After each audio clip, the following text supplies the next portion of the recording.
Hello my dear student, welcome back to SV chemistry. बच्चों, आज हम पढ़ेंगे जनरल ऑर्गेनिक केमिस्ट्री का एक बहुत ही इम्पोर्टेंट टॉपिक एरोमेटिसिटी। सो बेटा, एरोमेटिसिटी में क्या होता है कि किसी भी कंपाउंड में स्टेबिलिटी को बताता है। बट उससे पहले आपको कंपाउंड चेक करना आना चाहिए कि कंपाउंड जो है वो एरोमेटिक है या नॉन एरोमेटिक है या एंटी एरोमेटिक है। तो सबसे पहले हम चेक करना सीखते हैं, फिर हम स्टेबिलिटी की बात करेंगे। तो बेटा, एरोमेटिसिटी के लिए कुछ कंडीशन है। फर्स्ट कंडीशन है हमारी कि कंपाउंड मस्ट बी साइक्लिक, यानी जो गिवन कंपाउंड है वो कैसा होना चाहिए, साइक्लिक होना चाहिए, यानी कि रिंग होनी चाहिए। सेकेंड कंडीशन है कि उसमें कॉन्जुगेशन सिस्टम होना चाहिए। अब ये कॉन्जुगेशन सिस्टम क्या है, जैसे कि गिवन कंपाउंड में एक लोन पेयर हो, उसके बाद सिंगल बॉन्ड हो, उसके बाद डबल बॉन्ड हो, तो ये एक कॉन्जुगेशन सिस्टम हो गया। या तो ये कंडीशन हो, या तो पॉजिटिव चार्ज हो, सिंगल बॉन्ड हो, डबल बॉन्ड हो, या फिर नेगेटिव चार्ज हो, सिंगल बॉन्ड हो, डबल बॉन्ड हो। ये हमारे क्या है, कॉन्जुगेशन सिस्टम। या फिर डबल बॉन्ड हो, सिंगल बॉन्ड हो, फिर डबल बॉन्ड हो, या फिर वैकेंट ऑर्बिटल हो। क्या हो, वैकेंट ऑर्बिटल हो, सिंगल बॉन्ड हो, डबल बॉन्ड हो। ये इतनी कंडीशंस अगर किसी कंपाउंड में हमें मिलती हैं तो वो कंपाउंड हमारा क्या होगा, कॉन्जुगेशन में होगा, यानी कि रिंग का हर एटम कॉन्जुगेशन में आना चाहिए। ये हमारी सेकंड कंडीशन हो गई। अब हम बात करते हैं बेटा थर्ड कंडीशन की। थर्ड कंडीशन क्या है कि 3 sigma plus 0 lone pair, 3 sigma plus 0 lone pair अगर हैं तो वहां पर टोटल वैल्यू बनेगी 3 और हाइब्रिडाइजेशन क्या होगा, sp2। ये कंडीशन होनी चाहिए। या फिर इसकी जगह पे 2 सिग्मा प्लस 1 लोन पेयर हमारे पास हो और टोटल वैल्यू यहाँ पे भी 3 हो और ये कैसा हो, sp2 हाइब्रिडाइज्ड हो। ये कंडीशन होनी चाहिए। sp2 हाइब्रिडाइज्ड मीन्स कंपाउंड जो होना चाहिए वो प्लेनर होना चाहिए। ओके, तो ये 3 कंडीशन बेटा हो गई। जब कोई कंपाउंड ये 3 कंडीशन पास कर ले, या फिर हम ये कहें कि जब किसी कंपाउंड में ये तीनों कंडीशन पास हो जाएं, तो बेटा आएगी हमारी फोर्थ कंडीशन। वो है बेटा हक्कल रूल, जो कि बहुत इंपॉर्टेंट है।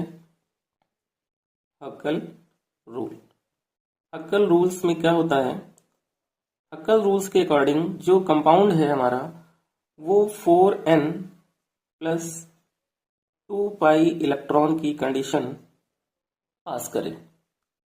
हक्कल रूल्स क्या कहता है बेटा कि जो कंपाउंड है वो 4n प्लस 2 पाई इलेक्ट्रॉन की कंडीशन पास करे। यहाँ पर n इक्वल टू क्या है, नंबर ऑफ रिंग है। n इक्वल टू क्या है, नंबर ऑफ रिंग है। तो जब n इक्वल टू 0 होगा, जब n इक्वल टू 0 होगा तो वहां पे होंगे 2 पाई इलेक्ट्रॉन। जब n इक्वल टू 1 होगा तो वहां पे होंगे 6 पाई इलेक्ट्रॉन। जब n इक्वल टू 3 होगा तो वहां पर होंगे 10 पाई इलेक्ट्रॉन। और जब n इक्वल टू 4 होगा तो वहां पर होंगे 14 पाई इलेक्ट्रॉन।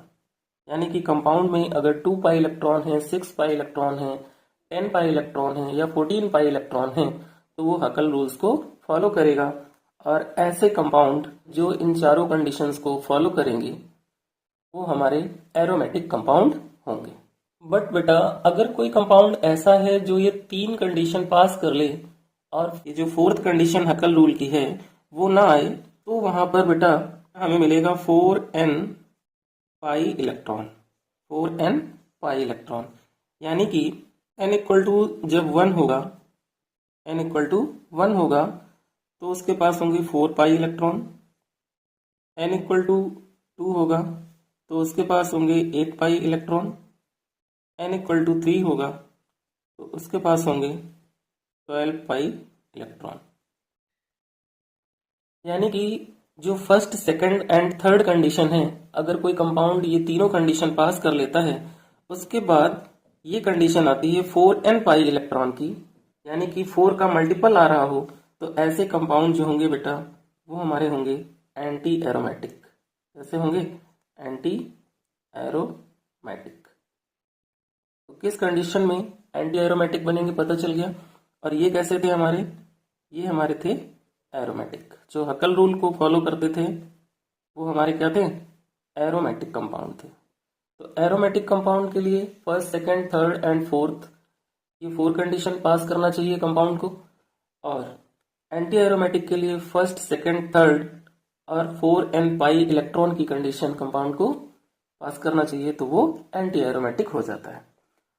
अब बात आई बेटा नॉन एरोमेटिक की। तो नॉन एरोमेटिक के कंडीशन में ये है कि अगर कोई compound first, second, third condition में से कोई एक कंडीशन भी फेल हो रही हो तो वो नॉन एरोमेटिक होते हैं। यानी कि first, second and third condition को हमें देखना है, अगर इन तीनों में से कोई भी एक कंडीशन फेल हो रही है तो वो क्या हो जाएंगे, नॉन एरोमेटिक हो जाएंगे, है ना। तो यहाँ पे हम नोट करके लिख सकते हैं, when compound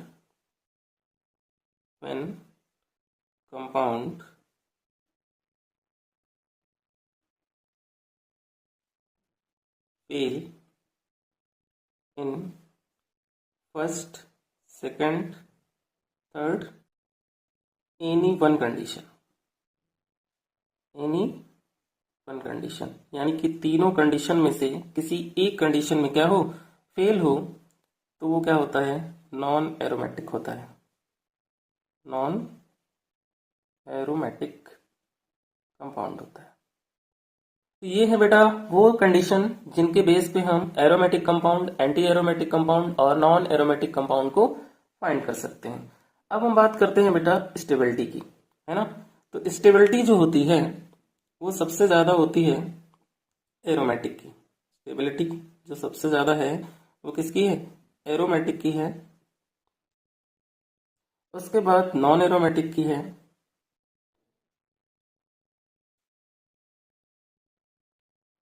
और उसके बाद हमारा एंटी एरोमेटिक आता है, एंटी एरोमेटिक।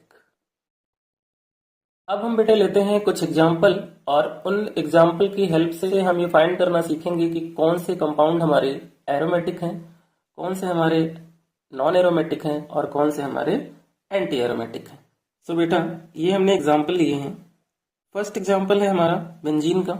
यहाँ पर चेक करते हैं कि ये एरोमेटिक है, नॉन एरोमेटिक है या फिर एंटी एरोमेटिक है। तो फर्स्ट कंडीशन क्या थी हमारी कि कंपाउंड मस्ट बी साइक्लिक, तो ये साइक्लिक है यानी कि यहाँ रिंग है। सेकंड कंडीशन थी कंजुगेशन सिस्टम की, तो कंजुगेशन सिस्टम भी है यहाँ पे, double, single, double. Third condition ये थी कि ईच कार्बन एटम जो है वो sp2 हाइब्रिडाइज्ड होना चाहिए, है ना। तो यहाँ पर जितने भी कार्बन एटम हैं सब पे क्या है, sp2 हाइब्रिडाइजेशन है।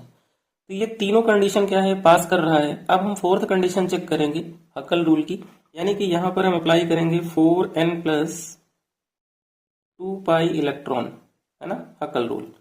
तो 4 इंटू 1, एन की वैल्यू क्या है यहाँ 1 है, प्लस 2 पाई इलेक्ट्रॉन, तो ये कितने हो गए टोटल, 6 पाई इलेक्ट्रॉन हो गए।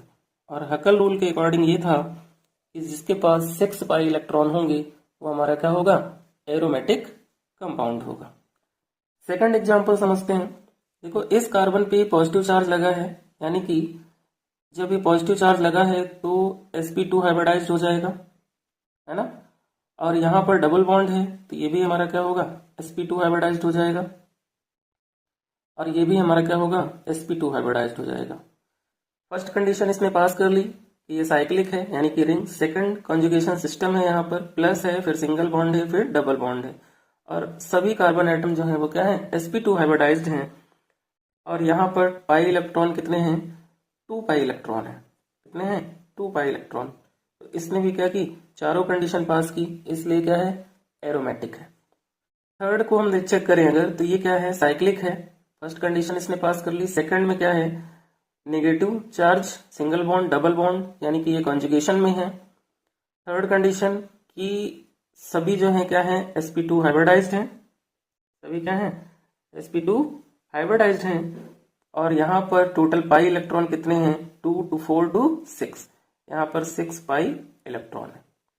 तो ये तीनों ही बेटा जो है फर्स्ट, सेकंड एंड थर्ड, ये हमारी 4 की 4 कंडीशन को क्लियर करते हैं, इसलिए ये सभी क्या है, एरोमेटिक है। समझ में आ गया कैसे हम एरोमेटिक को फाइंड करेंगे।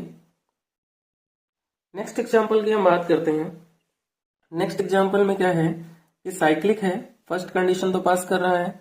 कॉन्जुगेशन सिस्टम चेक करते हैं, प्लस है, फिर क्या है, सिंगल बॉन्ड है, फिर सिंगल बॉन्ड है, यानी कि ये कॉन्जुगेशन सिस्टम नहीं है यहाँ पर। तो सेकंड कंडीशन ही यहाँ पर क्या हो जा रही है, फेल हो जा रही है। और हमने ये कहा था कि जब compound first, second, third in तीनों में से किसी एक कंडीशन में फेल हो जाए तो वो कैसा होता है, नॉन एरोमेटिक होता है। कैसा होता है, नॉन एरोमेटिक होता है। तो ये कैसा है, नॉन एरोमेटिक है। नेक्स्ट एग्जांपल समझते हैं बेटा। यहाँ पर भी सबसे पहले हमें क्या चेक करना है, साइक्लिक। तो फर्स्ट कंडीशन देखो, यहाँ पर रिंग है, ये साइक्लिक है। सेकंड कंडीशन में क्या चेक करना होता है, कंजुगेशन। तो यहाँ नेगेटिव, सिंगल, डबल कंजुगेशन भी है। थर्ड कंडीशन क्या है, sp2 हाइब्रिडाइजेशन चेक करना है, यानी कि वो sp2 हाइब्रिडाइज्ड होना चाहिए। तो ये क्या है, sp2 हाइब्रिडाइज्ड भी है ना। और तीनों कंडीशन चेक करने के बाद हमें क्या चेक करनी है, फोर्थ कंडीशन चेक करनी है ना। तो फोर्थ कंडीशन में यहाँ पर ना तो 2 पाई इलेक्ट्रॉन है, ना ही यहाँ पर 6 पाई इलेक्ट्रॉन है, ना ही यहाँ पर 10 पाई इलेक्ट्रॉन है। इसलिए अब हम यहाँ 4n पाई इलेक्ट्रॉन यानी मल्टीपल रूल को चेक करेंगे, है ना। तो फोर्थ कंडीशन अगर देखें तो ये 4n पाई इलेक्ट्रॉन के रूल को फॉलो करता है ना। यानी कि 4 into 1, यहाँ पर 4 पाई इलेक्ट्रॉन प्रेजेंट है। ओके बेटा, अब यहाँ पर प्रॉब्लम ये आ रही होगी आपको कि सर यहाँ पर तो ये नेगेटिवली चार्ज्ड है, और जब नेगेटिवली चार्ज होता है तो वहां पर क्या हो जाता है, sp3 हाइब्रिडाइजेशन हो जाता है। बट बेटा कंडीशन ये है कि अगर हमारे पास कोई कार्ब एनायन है और वो लोकेलाइज्ड है तो वो sp3 हाइब्रिडाइज्ड होता है। बट अगर हमारा कार्ब एनायन ऐसा है जो डीलोकेलाइज्ड है तो वो क्या होता है, रेजोनेंस स्टेबलाइज्ड हो जाता है और sp2 हाइब्रिडाइज्ड हो जाता है। जैसे कि अगर हम इसको फॉर्मूले में लिखें तो यहाँ पर एक लोन पेयर आएगा और ये क्या बनेगा, CH2 single bond CH double bond CH2, ये इसका फॉर्मूला है। ठीक है बेटा, और यहाँ पे क्या लगा हुआ है, माइनस का चार्ज। अब देखो, जब ये अपने इलेक्ट्रॉन पेयर को यहाँ शिफ्ट करेगा तो क्या होगा, ये डबल बॉन्ड ब्रेक हो जाएगा, ये डबल बॉन्ड ब्रेक हो जाएगा। और यहाँ क्या होगा कि पाई इलेक्ट्रॉन शिफ्ट हो रहा है, ठीक है ना। तो ये डीलोकेलाइज्ड कार्ब एनायन हो जाएगा, जो कि कैसा होगा, रेजोनेंस स्टेबलाइज्ड होगा। यानी कि 2 पाई कार्ब एनायन के और 2 पाई बॉन्ड के, यहाँ पर हमें क्या मिले, 2 पाई हमें मिले किसके, कार्ब एनायन के, प्लस 2 पाई हमें किसके मिले, बॉन्ड के मिले। और टोटल यहाँ कितने हो गए, 4 पाई इलेक्ट्रॉन हो गए। इसलिए इस कंपाउंड ने फर्स्ट कंडीशन पास की, सेकंड कंडीशन पास की, थर्ड कंडीशन पास की, बट फोर्थ कंडीशन में इसने हकल रूल को पास नहीं किया, 4n पाई इलेक्ट्रॉन को पास किया। इसलिए बेटा ये हमारा कैसा हुआ, एंटी एरोमेटिक हुआ। कैसा हुआ, एंटी एरोमेटिक, हमारा एंटी एरोमेटिक कंपाउंड हुआ। और यहां पर हमें देखने को क्या मिला है, 3 sigma plus 1 LP, 3 sigma plus 1 LP हमें देखने को यहाँ पे मिल रहा है ना। इसलिए ये sp2 हाइब्रिडाइज्ड है। सो बेटा ये था हमारा एरोमेटिसिटी का फुल कॉन्सेप्ट, जिसमें aromatic, non aromatic and aromatic compound को आइडेंटिफाई करने के लिए जो कंडीशंस हमने पढ़ी वो आपको बहुत अच्छे से क्लियर हो गई होंगी। और कुछ एग्जाम्पल से हमने aromatic, anti aromatic and non aromatic compound को फाइंड करना सीखा, वो भी आपको बहुत अच्छे से समझ में आ गया होगा। सो बच्चों, अगर वीडियो अच्छा लगे तो वीडियो को लाइक करना, चैनल को सब्सक्राइब करना और वीडियो को शेयर करना मत भूलना। मिलते हैं और अच्छे कॉन्सेप्ट के साथ न्यू वीडियो में।